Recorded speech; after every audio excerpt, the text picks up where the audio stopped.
Most people believe approval is harmless. They treat it like a social lubricant, something that makes interactions smoother, relationships easier, life more pleasant.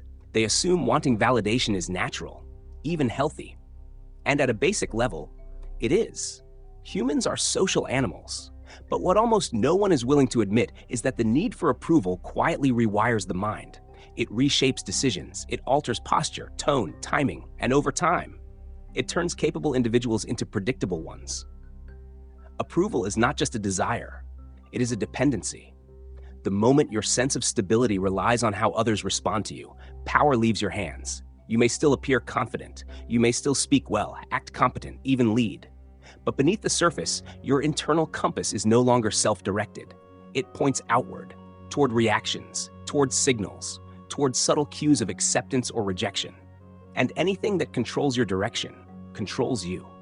The approval-seeking mind does not ask, "What is true?" It asks, "How will this be received?" That single shift is enough to compromise judgment. You begin to soften opinions before they are spoken. You delay actions until they feel socially safe. You explain yourself too early, justify too much, smooth rough edges that never needed smoothing. None of this happens consciously. It happens through micro-adjustments. A slight change in wording, a delayed response, a joke added to reduce tension, a smile used as a shield. Over time, these adjustments accumulate, and what you are left with is not connection, but calibration. You are no longer expressing yourself. You are managing perception. This is why approval is so seductive. It disguises itself as harmony, while quietly demanding submission. The real danger of validation seeking is not that others control you openly. It is that you begin to control yourself on their behalf. You censor thoughts before anyone else has a chance to. You abandon positions before they are challenged. You retreat emotionally to avoid disapproval that has not even arrived yet. You are not reacting to reality. You are reacting to anticipation. And anticipation is where power is lost. Notice how quickly people reveal their need for approval under pressure. The tone shifts. The pace increases. They rush to clarify, to reassure, to prove they are not a threat. They over-explain intentions, apologize for boundaries, dilute their stance to remain palatable. In doing so, they communicate something far more valuable than agreement: vulnerability. Not emotional vulnerability, hierarchical vulnerability. They signal that being accepted matters more to them than being respected, and respect never flows toward need. This is why approval seekers are often liked, but rarely taken seriously. They are included but not deferred to, heard but not weighted. Their presence is welcomed, yet their influence remains shallow. People sense, often unconsciously, that this person will bend before they break, that pressure will work, that resistance will be temporary. The world treats you according to the leverage you display. Approval-seeking displays none. What makes this trap especially cruel is that the approval seeker often believes they are being kind, open, cooperative. They pride themselves on emotional intelligence, on being easy to work with, on understanding others. But understanding without self-containment turns into self-erasure. Empathy without boundaries becomes self-neglect. The disciplined individual understands a harsh truth. Not every interaction deserves accommodation. Not every misunderstanding needs immediate correction. Not every silence needs to be filled with reassurance. When you rush to be liked, you rob others of the chance to adjust to you. Instead of letting your presence set the tone, you chase the tone already in the room. And whoever sets the tone holds the frame. Frame control is invisible, but it governs everything. The one who needs less approval speaks slower. They pause without anxiety. They allow awkwardness to exist. They do not rush to prove goodwill. They assume neutrality by default, and neutrality is psychologically heavier than friendliness. Friendliness invites testing. Neutrality invites caution. This is why the most grounded individuals are often misinterpreted at first. They are not immediately warm. They are not instantly affirming. They do not mirror energy reflexively. They observe, they listen, they respond only when clarity replaces impulse. This creates a subtle imbalance. One side is reaching, the other is rooted, and rooted people do not chase validation. They let it come or let it go. The moment you stop needing approval, something profound shifts.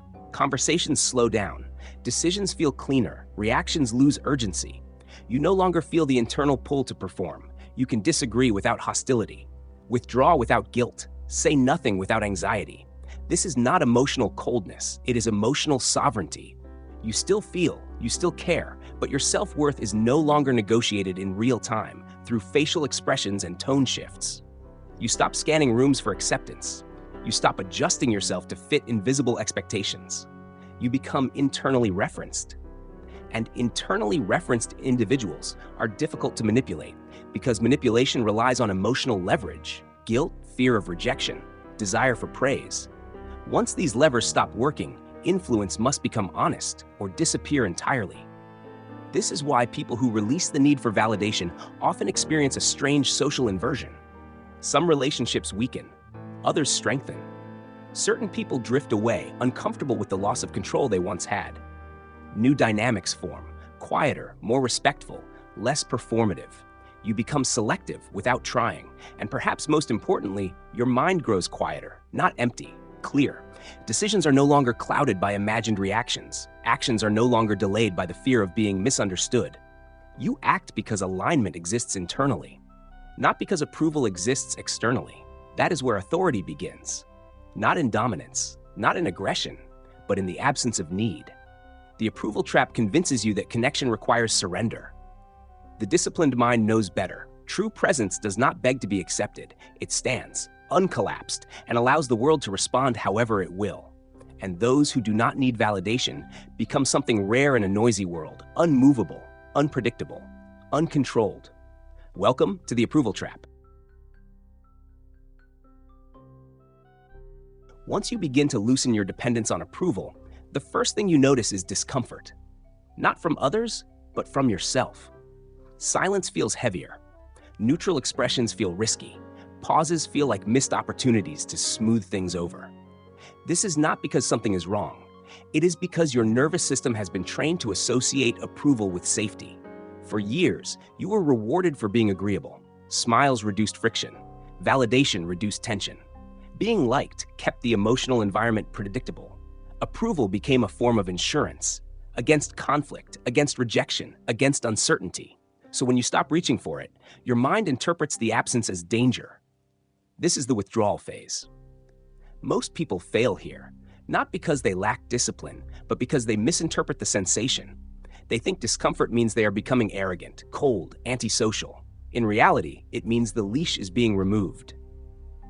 And any system that has been controlled will resist the loss of control. Approval addiction is subtle because it masquerades as virtue.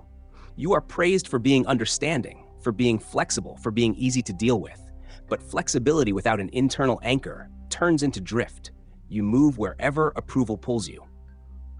This is why the early stages of emotional sovereignty feel lonely. You stop volunteering reassurance. You stop preemptively explaining yourself. You stop cushioning your words to land softly, and the room does not immediately reward you for it. Sometimes it punishes you with silence, confusion, or mild tension. That tension is instructional. It teaches you that most social harmony was not mutual. It was maintained by your effort. You were the one absorbing friction. You were the one smoothing edges. You were the one translating yourself to remain digestible. When you stop doing that, dynamics reveal themselves. Some people grow distant, not because you changed negatively, but because they no longer receive the emotional feedback they depended on. Others become agitated, they push harder, they provoke, they attempt to restore the old pattern by eliciting reaction. This is not conscious malice, it is behavioral inertia. People prefer versions of you they can predict, and predictability is always easier to control. This is where emotional discipline must deepen. It is not enough to stop seeking approval externally. You must also stop seeking relief internally. The urge to resolve tension quickly is just approval seeking turned inward. You want the discomfort gone. You want equilibrium restored. You want the emotional temperature lowered. But power grows in unresolved spaces. When you allow tension to exist without rushing to fix it, you reclaim authority over timing. You decide when clarity arrives. You decide when energy is released. This alone shifts the psychological balance of interactions. Others feel it immediately. Even if they cannot name it, they feel slowed down around you. Slowness is threatening in a fast-reacting world. It introduces uncertainty. It denies instant feedback. It forces people to sit with their own projections instead of feeding off yours. This is why emotionally sovereign individuals are often labeled intense, hard to read, distant. These labels are defensive interpretations. They arise when others lose access to your internal state. When they can no longer gauge where they stand with you instantly, they feel destabilized. And destabilization exposes hierarchy. Those who hold frame do not rush to reassure those who feel unsteady. They do not overcorrect misunderstandings immediately. They allow misalignment to surface naturally, not as punishment, but as filtration. Approval seeking keeps everyone close. Self-containment keeps only the aligned. Over time, something unexpected happens.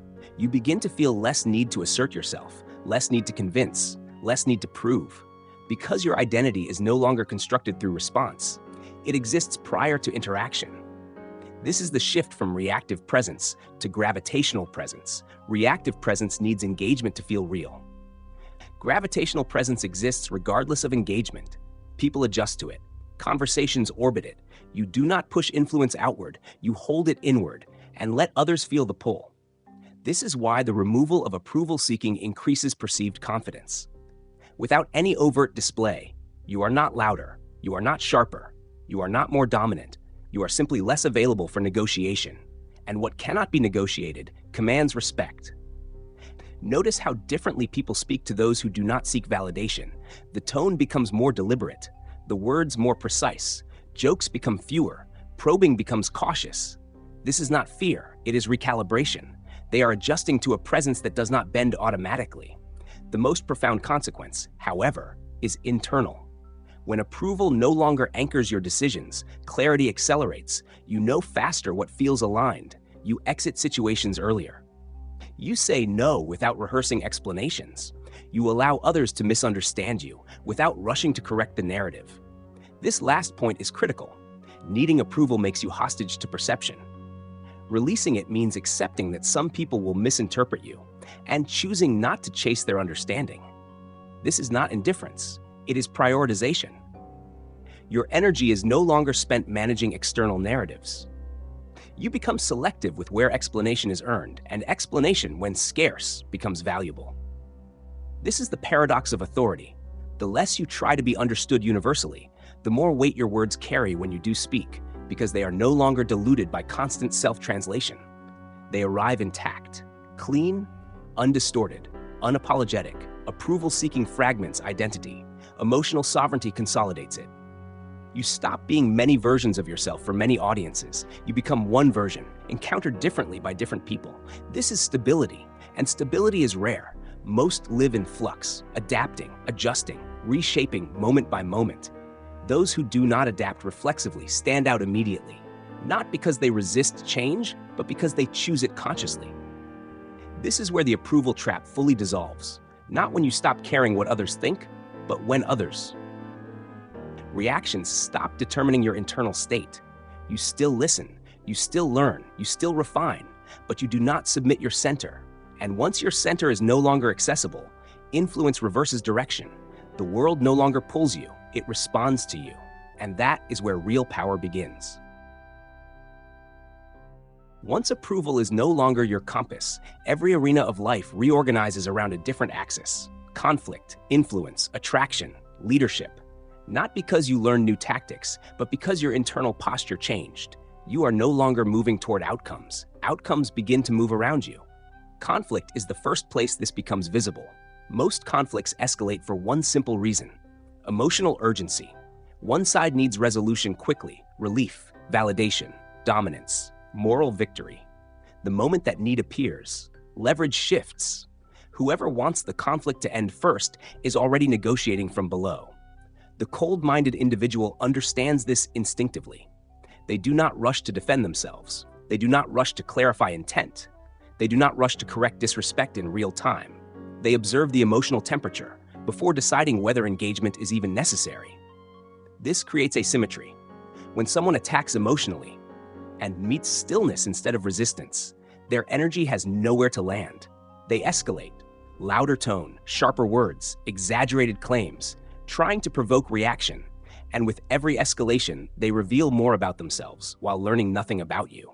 This is why restraint feels dominant, even when silent. You are not passive, you are selective. Cold-mindedness in conflict does not mean suppressing anger. It means refusing to deploy it prematurely. Anger, when held, becomes gravity. When released impulsively, it becomes noise. Most people fire their strongest weapon at the first sign of friction. The disciplined mind waits, not out of fear, but out of understanding that timing determines impact. This same principle governs leadership. People follow emotional stability long before they follow ideas. In chaotic environments, the calmest nervous system becomes the reference point. Not the loudest, not the smartest. The one who does not fracture under pressure. When everyone else is reactive, composure becomes authority. Notice who people look at during uncertainty, who they wait for before acting, who they mirror unconsciously. It is never the most frantic person in the room. It is the one who slows the pace without announcing it. Cold-minded leaders do not absorb chaos. They contain it. They allow others to vent without matching intensity. They allow disagreement without personalizing it. They allow mistakes without theatrics. This does not make them permissive. It makes them unreadable. And unreadability creates respect, because respect is born where prediction fails. When people cannot anticipate your emotional reaction, they adjust their behavior. They become more careful, more precise, more honest. Not because you demand it, but because the usual shortcuts no longer work. The same dynamic governs attraction. Emotional volatility creates stimulation, but not depth. Predictable availability creates comfort, but not tension. Cold-minded presence creates something rarer. Psychological pull. When you do not rush to impress, explain, or secure attention, others feel the imbalance. They feel that interest is not guaranteed, that access is not automatic, that your attention is not a resource they can assume. This does not repel, it concentrates. People lean in when emotional energy is contained. They project significance onto restraint. They assign value to what is not freely given. This is not manipulation. It is perception responding to structure. Structure always feels powerful. Most attraction collapses because one side overexposes internal state too early.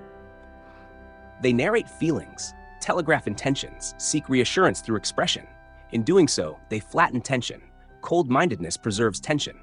Without effort, you do not need to withdraw artificially. You simply do not leak. Your interest is present, but not spilling. Your attention is focused, but not chasing. Your emotion is alive, but not steering. This balance is what people mislabel as mystery. In truth, it is containment.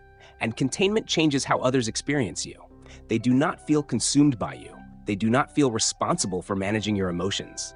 They do not feel pressured to respond immediately. They feel space.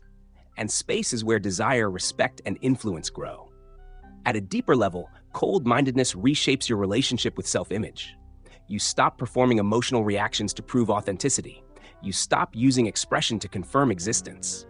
You no longer need to show that something affected you for it to matter. This is liberation. Your inner life becomes private terrain, not hidden out of shame, but protected out of value. You share selectively, intentionally, with those who have earned proximity. This alone eliminates enormous psychological exhaustion. Most people are tired, not because life is hard, but because they are constantly broadcasting internal noise, explaining themselves, justifying feelings, managing impressions, carrying the emotional weight of being readable. Cold-mindedness removes that burden. You begin to move through situations without narrating them internally, without rehearsing responses. Without post-analyzing every interaction, you act when action is required. You speak when speech has purpose. You withdraw when presence adds nothing. Your energy stops leaking through reaction. And here is the final shift. When you no longer lose control internally, you stop trying to control externally. You do not micromanage people. You do not dominate conversations. You do not force outcomes.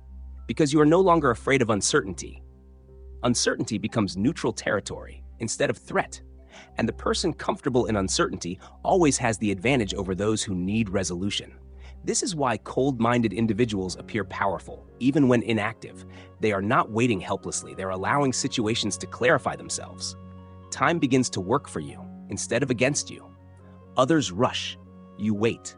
Others react, you observe. Others reveal, you decide. And when you do act, it feels final. Measured, clean, unemotional. but not empty. Cold-mindedness is not the absence of feeling, it is the refusal to let feeling decide for you. When everyone else loses control, they expose leverage. When you remain contained, you remove it. And in a world driven by reaction, the person who does not react becomes the axis. Everything else turns around. Cold-mindedness is not a personality trait. It is not something you are born with, nor something you fake convincingly. It is a discipline, built in moments no one sees, in pauses, in restraint, in decisions not to discharge emotion, simply because it is present. Most people believe control is tested during chaos. That is only half true. Control is built long before chaos arrives. The emotionally undisciplined mind treats every internal signal as a command. If something feels uncomfortable, it must be expressed. If something feels threatening, it must be confronted. If something feels uncertain, it must be resolved immediately. This creates a life driven by impulse, disguised as honesty. The cold-minded individual trains the opposite response. They create distance between sensation and action, not suppression, separation. They allow emotion to exist without granting it authority. Fear can speak, but it does not decide. Anger can arise, but it does not move the body. Excitement can surge, but it does not rush the hand. This separation is everything. Because the moment you realize that feeling is not instruction, you reclaim authorship over your behavior. You stop being a conduit for stimuli. You become an interpreter. And interpretation requires silence. Cold-minded people spend more time not acting than acting. They do not mistake urgency for importance. They do not confuse intensity with truth. They let internal storms pass without announcing them. This is why they appear calm under pressure. Not because pressure does not exist, but because it is not allowed to dictate timing. One of the most dangerous myths is that emotional control dulls life. In reality, it sharpens it.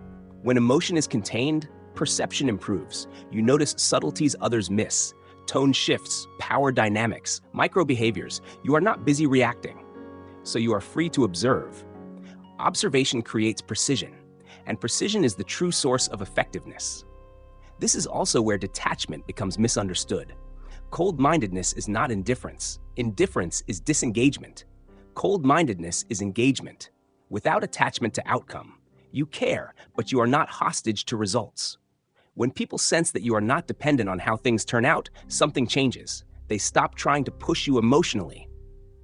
They stop using pressure as a tool. They sense there is no quick reward in provoking you, so they either adjust or reveal themselves.